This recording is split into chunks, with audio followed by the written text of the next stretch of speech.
ব্রিটেনের মর্যাদাপূর্ণ harmony award 2025 গ্রহণ করলেন প্রধান উপদেষ্টা ড মোহাম্মদ ইউনূস। গতকাল বৃহস্পতিবার লন্ডনে সেন্ট জেমস প্যালেসে অনুষ্ঠানে রাজা তৃতীয় চার্লস এ পুরস্কার তুলে দেন প্রধান উপদেষ্টার হাতে।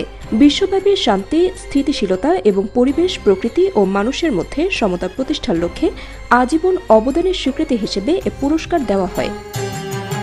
পুরস্কার গ্রহণের আগে ড মোহাম্মদ ইউনূস বাকিংহাম প্যালেসে রাজা চার্লসের সঙ্গে একান্ত বৈঠক করেছেন। এ সময় তারা বাংলাদেশে চলমান সংস্কার কার্যক্রম নিয়ে আলোচনা করেন। প্রধান উপদেষ্টার প্রেস সচিব শফিকুল আলম সাংবাদিকদের জানান, প্রধান উপদেষ্টা ও রাজা চার্লসের মধ্যে বৈঠকটি ছিল একেবারে ব্যক্তিগত। এতে বাংলাদেশের চলমান গণতান্ত্রিক রূপান্তর প্রক্রিয়া নিয়ে আলোচনা হয়েছে। প্রধান উপদেষ্টা তার সরকারের নেওয়া সংস্কার কার্যক্রম সম্পর্কে রাজা চার্লসকে অবহিত করেছেন। শফিকুল আলম বলেন, বেলা 11:20 থেকে প্রায় আধ ঘণ্টার বৈঠক অত্যন্ত সৌহার্দ্যপূর্ণ ছিল। রাজা চার্লস বহুদিন ধরে প্রফেসর ইউনূসকে চেনেন। নানা বিষয়ে তাদের মধ্যে আলোচনা হয়েছে। এই পুরো সফরের মধ্যে আমি বলব, এটি ছিল সবচেয়ে গুরুত্বপূর্ণ ঘটনা। একান্ত সাক্ষাতের পর রাজা ও রানীর স্বাক্ষরযুক্ত একটি ছবি উপহার হিসেবে অধ্যাপক ইউনূসকে দেয়া হয়।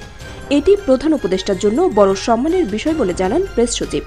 বাকিংহাম প্যালেসে অধ্যাপক ইউনূসকে ব্যক্তিগত সাক্ষাতের জন্য স্বাগত জানান রাজা চার্লস।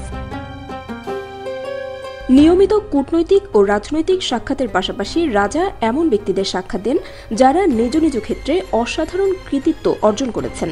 ব্যক্তিগতভাবে সাক্ষাৎ করে বা অডিয়েন্সের মাধ্যমে রাজা কোনো ব্যক্তি ও তার কাজের গুরুত্বকে স্বীকৃতি দেন।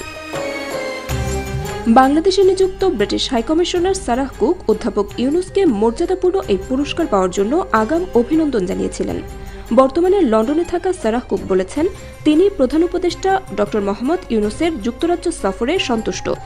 এক্স হ্যান্ডলে তিনি লিখেছেন, অধ্যাপক ইউনূসের বিস্তৃত বৈঠকের কর্মসূচি গণতন্ত্র, বাণিজ্য, বিনিয়োগ, জলবায়ু নিয়ে কাজ, আঞ্চলিক নিরাপত্তা ও রোহিঙ্গাদের প্রতি সমর্থন বিষয়ে তাদের অংশীদারিত্বের প্রতিশ্রুতি।